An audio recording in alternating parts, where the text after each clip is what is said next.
tema keluarga kekuatanku ya. Dulu waktu saya kecil dengan kakak saya, hidup di keluarga sederhana, setiap gajian tanggal 1 ya, uangnya cash. Saya masih ingat pada saat itu sekitar 7.000 atau 8.000-an. Jadi setiap gajian, uangnya itu diletakin semua di depan kita dan kita berdoa untuk uang itu.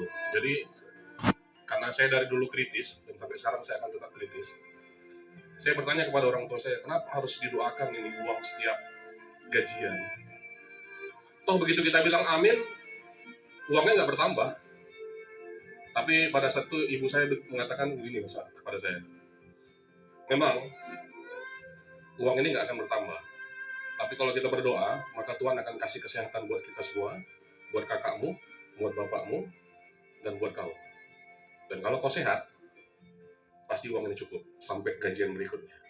Itu luar biasa buat kita ya. Dan keluarga itu ada 3 menurut saya, itu keluarga asal. Ya. Keluarga asal itu adalah keluarga yang tanpa syarat selalu menyayangi kita. Ayah kita, ibu kita ya. Kalau dia punya syarat, maka dia bilang pada saat kamu kerja, maka kamu harus bayar semuanya apa yang saya kasih. Tapi sampai dengan detik ini mereka nggak pernah menagih apapun. Yang kedua, keluarga inti.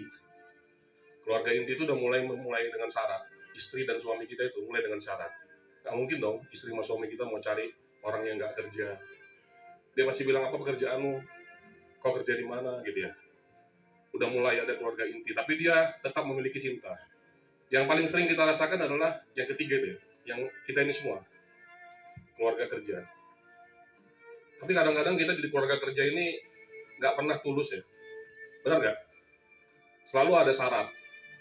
Bahkan kelihatannya kita seperti bukan keluarga ya, seperti kompetitor.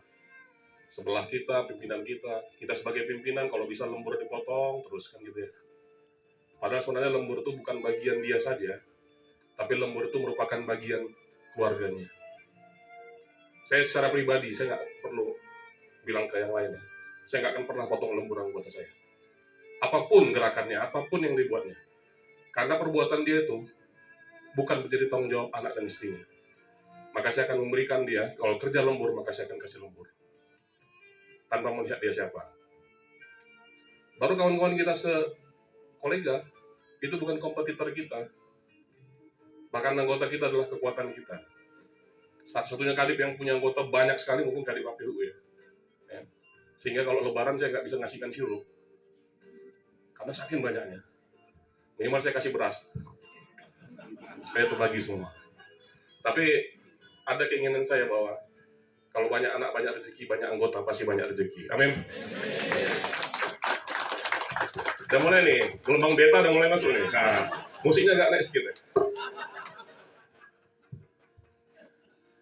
Kawan-kawan, kadang-kadang kita kecewa pada saat dunia kerja ya.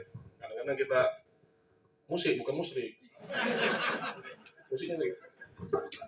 Itu pengaruh itu.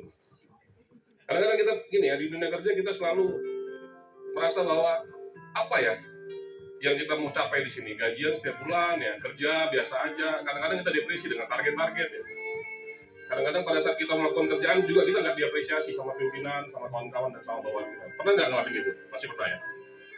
Aku mengingatkan ya, pada saat kalian kecewa, ada 2 keluarga lagi yang menanti kalian tanpa syarat, yaitu keluarga inti dan keluarga asal.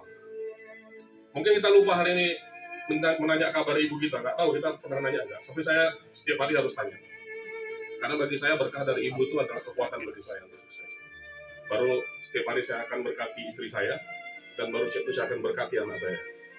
Karena hidup kita akan mulai dengan berkat, nanti pas pulang kita akan berakhir juga dengan berkat. Jika berkat itu kita berikan, pasti kita akan ada terus sukacita. Nggak keras aja tuh, gembira aja di kantor. Nggak pernah depresi. Nggak pernah kita merasa stres ke kantor ini. Karena kita punya 2 keluarga yang selalu menanti kita dan menerima kita apa adanya.